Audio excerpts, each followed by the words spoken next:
Pour cette rupture collective du jeûne, musulmans et chrétiens du département de Gbeleban se sont réunis autour d'un banquet.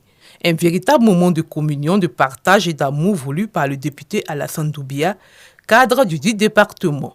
Il entend faire de la cohésion sociale son bâton de pèlerin. C'est vraiment dans un esprit de cohésion que j'ai vraiment initié cela pour montrer aux uns aux autres que nous sommes tous ensemble et que nous devons vraiment se mettre ensemble pour que ce pays-là avance dans la paix et dans la cohésion.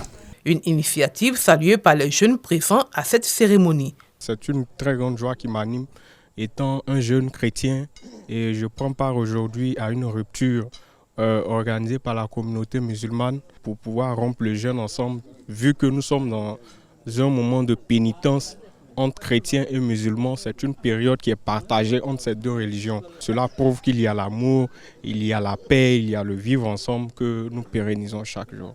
Voilà, cette rupture aujourd'hui dans ce mois de Ramadan qui coïncide effectivement avec la période du carême des chrétiens, à s'associer avec des chrétiens pour faire cette rupture, on ne peut dire merci à Dieu. C'est un signe de Dieu pour dire les chrétiens et les musulmans formons la même famille et que nous devons aller dans le même sens.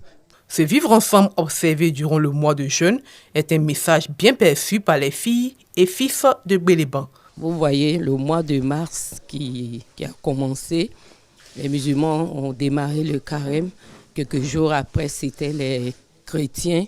C'est un message fort divin qui demande à rassembler tous les Ivoiriens sans obédience politique ni religieuse. Toutes les religions prônent l'union et l'amour de son prochain.